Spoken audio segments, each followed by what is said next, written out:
వైఎస్ఆర్సీపీ నుండి తెలుగుదేశంలో కండ వేసి వైఎస్ఆర్సీపీలో గెలిచినటువంటి ఎంపీటీసీని తెలుగుదేశం వాళ్ళు దౌర్జన్యంగా తీసుకెళ్ళి ఒక కండ వేసి తెలుగుదేశం కండవ ఎంపీటీసీ మా వైపు వచ్చిందని చెప్పుకున్నటువంటి ఇద్దరిలో అంకినిపల్లి అరుణమ్మ ఈమె, రెండో ఆమె వచ్చేసి మెడబలిమి వెంగమ్మ భర్త అయిన వెంగమ్మ గారు. మరి వీళ్ళిద్దరిని కూడా తెలుగుదేశం వాళ్ళు మోసం టక్కర్తో తీసుకెళ్ళి వాళ్ళ పార్టీలో చేర్చినట్టుగా కండలు వేయటం జరిగింది. మరి ఈరోజు ఆ పాప అని బాగలేనటువంటి ఆమెని వాళ్ళ బంధువు మోసం చేసి ఆమెను తీసుకెళ్ళి బలవంతం మీద మరి తెలుగుదేశం కండం వేయటం జరిగింది. మరి ఆ సందర్భంలో ఆమె అక్కడ నేను ఉండను, భర్త కూడా మా భార్యను పంపించకపోతే మీరు నా శవాన్ని చూస్తారని ఆయన చెప్పడం కూడా జరిగింది. ఆ పాపకు ఆ విషయం తెలిసి నేను ఖచ్చితంగా మా ఊరికి పోవాల్సిందే, మా ఇంటికి పోవాల్సిందే, నేను వైఎస్ఆర్ కాంగ్రెస్ పార్టీ తప్ప జగన్మోహన్ రెడ్డికి ఓటేయాల్సిందేనని ఆమె నిర్ణయించుకున్నాను నేను. అంతే తప్ప నన్ను మోసం చేసి తీసుకొచ్చారు మీరు, ఇది నాకు ఇష్టం లేని పని అని అక్కడ భయంకరంగా ఏడవటం కూడా జరిగింది. మరి ఆ తర్వాత మరి వాళ్ళ గెస్ట్ హౌస్లో పెట్టుకొని, వాకాటి నారాయణ రెడ్డి గారి గెస్ట్ హౌస్లో పెట్టుకొని నిన్న సాయంకాలం ఆమెని విడిపించటం జరిగింది. ఆ అమ్మాయి నేరుగా భార్య భర్తలు ఇంకా నలుగురు ఆ గ్రామస్తులు అందరూ కూడా కలిసి నా దగ్గరికి రావటం జరిగింది. ఆ తర్వాత మరి ఈరోజు ఈ ప్రెస్ మీట్లో మళ్ళీ మేము వైఎస్ఆర్ కాంగ్రెస్ పార్టీ కండువా వేసి ఆమెను మా పార్టీలోకి ఆహ్వానించి చేర్చుకొని ఆ ఎంపీటీసీ ఓటు కూడా మేము ఖచ్చితంగా మరి ఆనం విజయ్ కుమార్ రెడ్డికి వైఎస్ఆర్ కాంగ్రెస్ పార్టీ తరఫున పోటీ చేస్తున్నట్టు వ్యక్తికే వేస్తానని ఆమె చెప్పడం జరిగింది. ఆ సందర్భంగా మేము ప్రెస్ ముందుకు వచ్చి ఈ విషయం తెలియజేసుకునే దానికి రావటం జరిగింది. అట్లానే వెంగమ్మ గారి భర్త కూడా నా భార్యను మీరు కిడ్నాప్ చేసి తీసుకెళ్లారు, నా భార్యను నాకు ఇవ్వాలా, నా భార్యను నా దగ్గరికి పంపించాలా, లేకపోతే నా శవాన్ని చూస్తారు అని బాధతో ఆయన ఉదయగిరి పోలీస్ స్టేషన్లో కూడా ఒక రిపోర్టు కూడా ఇవ్వటం జరిగింది. మరి వెంగమ్మ ఎక్కడుందో తెలియదు. అయితే మరి ఈ పాపను అడిగితే నిన్న సాయంకాలమే ఎక్కడికి షిఫ్ట్ చేశారని చెప్పడం జరిగింది. ఈమెతో పాటు ఆమె ఉండటం జరిగింది. అప్పుడు మరి ఇప్పుడు ఎక్కడుందో కూడా తెలియదు.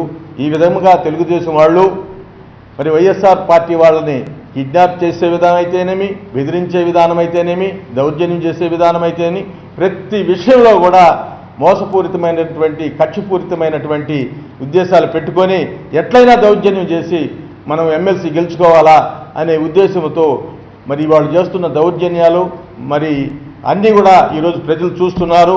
అట్లే చెరుపల్లి ఎంపీటీసీ అనే వెంకటేశ్వర్లు అనే వ్యక్తి మా పార్టీలో చేరటం జరిగింది. ఆయన తెలుగుదేశంలో గెలిచాడు, మా పార్టీలోకి రావడం జరిగింది, కండువా వేయించుకోవటం కూడా జరిగింది. మరి కండుగా వేయించుకొని ఆయన ఇంటికి వెళ్ళటం జరిగింది. ఈరోజు మాకు కనబడటం కూడా లేదు. ఆయనని కిడ్నాప్ చేసినామని ఆయన భార్య చేత ఒక కేసు పెట్టించి మా ఇద్దరు ఎంపీటీసీలని వాళ్ళు ఆ కేసులో ఇరికించి ఒక ఎంపీటీసీని తీసుకుపోయి పోలీస్ స్టేషన్లో పెట్టి మా ఆ ఓటును మిస్ చేయాలనే దురుద్దేశపూర్వకమైనటువంటి ఉద్దేశంతో వాళ్ళు మా వాళ్ళని ఈ విధంగా డిస్టర్బ్ చేస్తూ అన్యాయంగా అక్రమానికి పాల్పడుతున్నారు ఈరోజు తెలుగుదేశం వాళ్ళు అనేది ప్రతి జిల్లాలో అందరూ కూడా చూస్తున్నారు. ఈ దుర్మార్గాలు చాలా కాలం దక్కవి. వీటితో ఇదేదో మీరు జన్మభూమిని పెట్టుకొని ఆనాడు ఎట్ట నాశనం అయిపోయారో ఈరోజు మీరు కమిటీలతో ఈ దౌర్జన్యాలతో ఈ నికృష్టపు ఉద్దేశాలతో మీరు ఖచ్చితంగా రాబోయే రోజుల్లో మీ యొక్క ఆటలు సాగవు. మరి ప్రజలే మీ ఆటలను కట్టించే దానికి సిద్ధంగా ఉన్నారు. మీ దుర్మార్గాన్ని ప్రజలందరూ చూస్తున్నారు. మీ పరిపాలన బ్రిటిష్ పరిపాలనని ప్రజలు చూస్తున్నారు. మీకు తగిన బుద్ధి చెప్పేదానికి సమయం కొరకు ఎదురు చూస్తున్నారు ఈరోజు ప్రజలు. ఎప్పుడు సమయం వస్తుందా మరి తెలుగుదేశాన్ని డిపాజిట్లు కూడా లేకుండా ఓడించే కక్షతో ఉన్నారు. అది గమనించుకొని మీ యొక్క చెడ్డ పరిపాలనను మానుకొని మంచిగా పరిపాలిస్తేనే మీకు ఏదో అంతో ఇంతో డిపాజిట్లు కూడా దక్కుతాయి, లేకపోతే డిపాజిట్లు కూడా దక్కవనేది ఈరోజు ప్రజల్లో ఉండేటటువంటి ఉద్దేశం అనేది మీకు తెలియజేస్తున్నాను. ఇలాంటి దౌర్జన్యాలు చేసి మా ఎంపీటీసీలను తీసుకుంటే దానికి ఖచ్చితంగా తగిన మూల్యం చెల్లించుకోవాల్సి వస్తుంది. వైఎస్ఆర్ ఎంపీ సీటీని అంకినపల్లి అరుణ వైఎస్ఆర్ ఎంపీ సీటీని నేను బలవంతంగా తీసుకొని పోయాను. మా అన్న నేను అక్కడికి పోయేద్దామని తీసుకొని పోయి అక్కడ ఎన్ని కండవ ఎన్ని వేసాను నాకు తెలియకుండాను. నేను అక్కడి నుంచి వచ్చేద్దాం అనుకుంటే నాకు భయం వేసి రాలేదు. నేను సాయంకాలం వచ్చాను, తీసుకొచ్చావు. నేను ఉన్నాను అక్కడైనా లేచి నేను ఏడుస్తుండా తీసుకొచ్చారు. జగన్మోహన్ అన్న పార్టీ నేను